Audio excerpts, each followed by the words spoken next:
In this circuit, we have a battery connected to some resistors and capacitors, and they say the switches have been open for a long time, as shown for a while.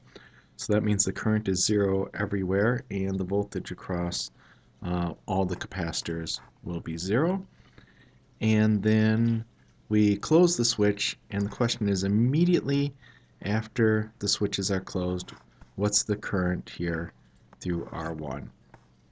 Well, we'll solve this using Kirchhoff's voltage law here, and I'll just label things on the minus and the plus side of the battery. We'll say that the current's going to the right here, so then I'd label this plus and minus. And I'm going to take a loop that goes through capacitor 2. I'll show you why at the end. I'll say the current's going this way, so we have plus and minus.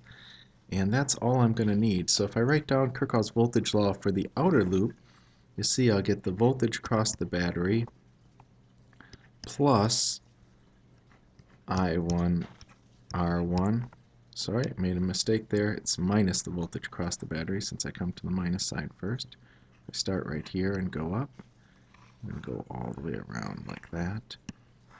And then I get plus the voltage across the capacitor, and I come all the way back to where I started.